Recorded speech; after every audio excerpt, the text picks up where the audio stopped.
Alright y'all, welcome back to the channel and to some more turkey patterning, and today we've got another interesting shell combination to try out. We've tested a different variant of this here recently with some surprisingly decent results for what it is, so I'm definitely curious to see what this specific version of these shells might actually be capable of. But as for those shells, I brought out some more of the Remington Nitro Magnum loads, but these ones are a 20 gauge, 2 3/4 inch, 1 1/8 ounce payload of lead 6s, moving about 1175 feet per second. We've tried the 12 gauge Nitro Magnums and the 3 inch 20 gauge 6s in these as well here recently. And even though these are a Remington shell and they're not technically a turkey load, they've actually been a decent performing shell. I was a little surprised at what the 3 inch 20 gauge versions gave us a little while back because it actually gave us a usable pattern. So I'm definitely curious to see what the 2 3/4 inch version of them can do, since these are a high brass, heavy field load that's got a buffered payload and a good wad and stuff like that in there. Even though these aren't listed as a turkey shell, they've actually been usable for turkeys. So we'll see what these can give us through today's setup combo. But as for that setup today, I brought out the Stevens 301 20 gauge. It's got a 26 inch barrel on it, but for the choke, I kind of went a completely different direction than the last time we tested these 3 inch versions. This is the Carlson's heavyweight TSS. It's a 555 constriction, so definitely starting to get down there into the tighter choke range. When we tested those 3 inch versions, we ran them through a 575 Black Max, and they did pretty decently, but these are a lead 6 and a 2 3/4 inch 20 gauge load at that. So I figured we'll give it kind of all the constriction and see what happens. It might be too much. It might be exactly what these shells want. I don't know, but we'll see. But as for today's test, I'm not going to handicap these at all, even though they're not technically a turkey shell. They're loaded like one, so we're going to keep the test at 40 yards, the same as we always do. And of course, I've got the chronograph so we can get our velocity from the shell as well. So let's get you guys a view of that target and see if we can get a usable pattern out of a lead 20 gauge Remington shell through the 301 and the 555 Carlsons. Is it going to be good or terrible? I don't know, but let's take our shot and see what we get.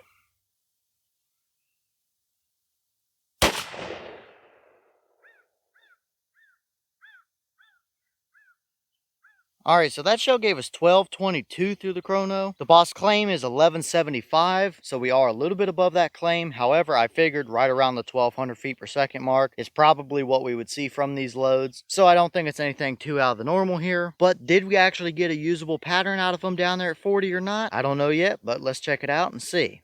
Alright, so now we're down here at our 40-yard paper, and this is what we got. And I think this is a little more realistic for a lead Remington 20 gauge shell. Right off the bat, so far anyway, the 3 inch versions definitely did noticeably better than these without a doubt, but that could be a number of factors. A 2 3/4 inch shell with a 1 1/8 ounce payload might just be at more of a disadvantage than the 3 inch version is. This could very well be too much choke for these, or it could be a number of things here really. Either way, do we have a dead turkey here? Yes, we do. There are several right down through the bottom of the spine there that would have done the job just fine. And to be fair, there's nowhere left or right on that paper that he could move to and get away from you, even though I do think the pattern favored just the slightest little bit off to the right there, but I really don't think it made much of a difference at all for us. The pattern is pretty much the same throughout the vast majority of it. As for our core here, definitely nothing as far as a hot baseball tight area goes. Around the edges, we open it up quite a bit. There are a number of voids and stuff around there, a lot of little scattered stuff around the edges, so definitely not perfect overall, but the pattern is relatively circular for what it is, so that does still give me hope that we can refine these a little bit more. Like I mentioned a second ago, the 3 inch ones did way better than this, so who knows, maybe these just prefer a little bit less choke, and I definitely think we should try these through at least a couple different chokes and a couple different constrictions to see what we get. But we do have to be a little bit realistic here. They're a 2 3/4 inch, 1 1/8 ounce, 20 gauge lead shell that's also a Remington shell. So I don't expect anything,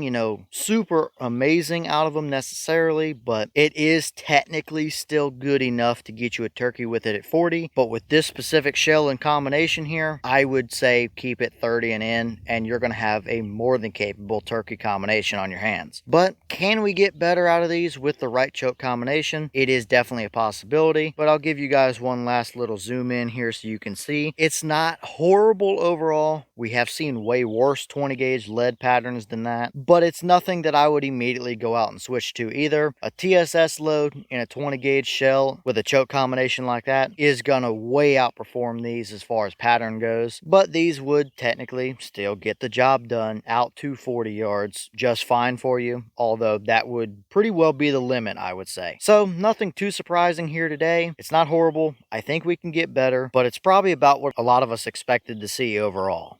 And jumping in here real quick in voiceover, just as a quick note, in editing, it does look to be a pretty decent starting point for us, if nothing else. Definitely not horrible overall. It's got a good circular shape to it, so I definitely think it does have more potential in it. So not terrible, but I definitely think we can still get better.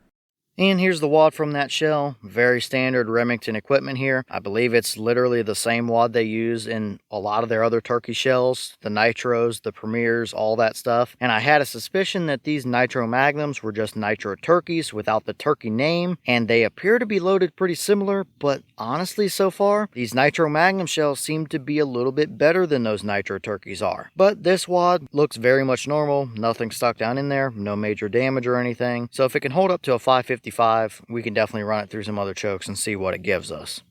Alright y'all, well, what did you think about that result right there? It's not horrible for what it is overall. That shell is about at the most disadvantage you can give it. 2 3/4 inch, 1 1/8 ounce payload, lead 6s in a 20 gauge, and being a Remington shell. That isn't generally a good performing combination, but that's not terrible. It would still get you a turkey at 40, but keep it 30 and in and you're going to be fine. So at the end of the day, it's pretty much the same story as most other lead 20 gauge shells are, and you might be better off starting to move to a TSS load when you get to 20 gauge and below. But I still think we might be able to refine that a little bit. Maybe that was a little bit too much choke for them. I don't know. But the 3-inch version so far definitely did a little bit better than that. So we'll see what happens as we continue to test these, because I definitely think it's worth at least trying them through a couple other chokes and seeing what happens. But leave all your thoughts down in the comments. Is that about what you expected to see? Were you a little surprised one way or the other? Have you tested any of these Nitro Magnum shells, and if so, what kind of results have you seen? Would you hunt with that combination, or would you just prefer to stick to something like a TSS load and a 20 gauge? And what other choke combos do you want to see us run these shells through? Let me know all that down below. But with that being said, I've got some more testing to get done for you guys, so I'm going to get back to it. As always, we have the channel Instagram as well as the mailbox where you can send stuff if you'd like. All the information will be in the description down below if you're interested in it, but I'm going to get back to it, so I'll see y'all in the next one.